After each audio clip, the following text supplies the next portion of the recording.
Hola, queridas máquinas movidas por genes.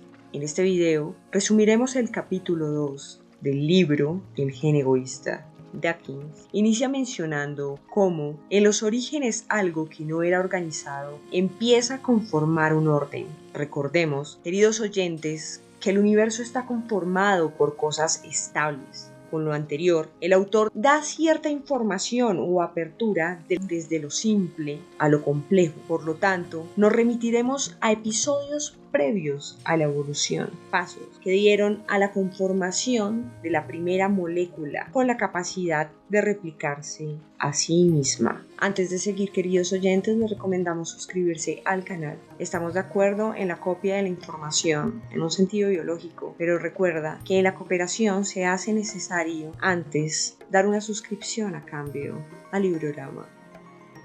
Entonces, como se venía mencionando antes de que existiera en la vida y tal y como la conocemos, se presentaron primero unas moléculas, rudimentaria idea de las moléculas, y no es necesario atribuirle algún propósito a estas moléculas, simplemente existen y ya. Para entrar en contexto, mi querida audiencia, es muy importante retomar a teorías previas o estudios de científicos. En este caso está la teoría del origen de la vida que desarrolló Parín, donde dice que existe un caldo primitivo en el que muchas moléculas o algunas moléculas se van a encontrar y finalmente va a surgir la creación de la vida. Vale la pena mencionar el experimento que desarrolla Miller con su colaborador, en donde en un matraz, en términos generales en una especie de frasco, lo que hace es unir componentes que son semejantes a la atmósfera primitiva antes de que existiera la vida. Todos estos componentes son mezclados y se someten a una electricidad. Después de eso, lo que se obtiene es que va a surgir una masa que es algo espesa, la describen como color oscuro. Pero lo importante de esto es que van a encontrar allí moléculas las cuales son fundamentales para la vida, como carbohidratos, aminoácidos, proteínas. Entonces, sucesivamente en este caldo primario se van a generar muchas moléculas, pero va a existir una particularmente muy importante, que va a ser el replicador. Este replicador va a poder dar copias o va a poder producir copias de sí mismo.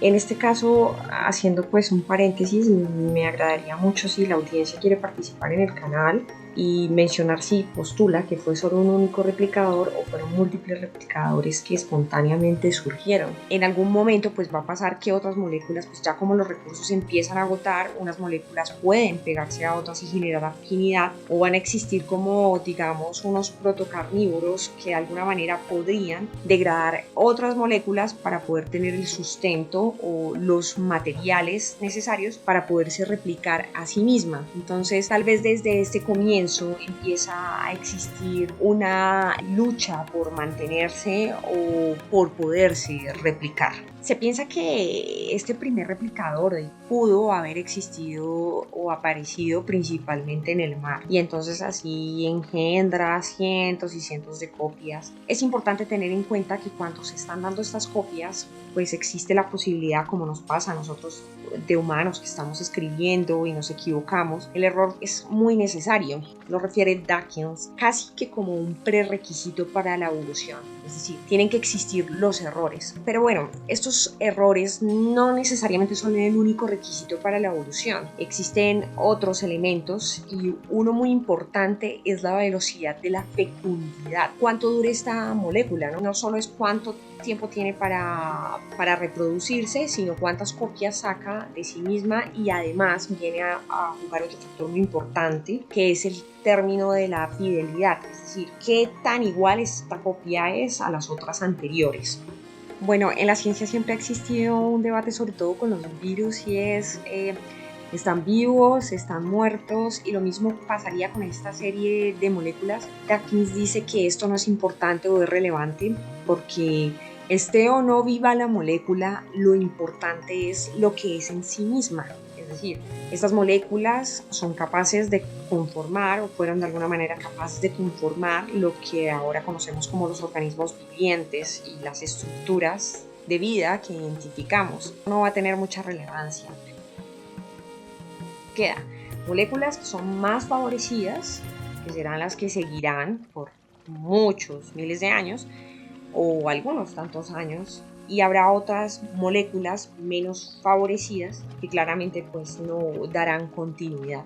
Finalmente, nosotros somos solo como unos zombies, unos entes necesarios para la existencia de estas moléculas, porque de alguna manera estos replicadores han sobrevivido por un tiempo mayor a nosotros, pasan de una generación a otra, ellos se transmiten mientras nosotros somos seres con una vida finita, nosotros somos el vehículo para que ellas puedan continuar sus copias.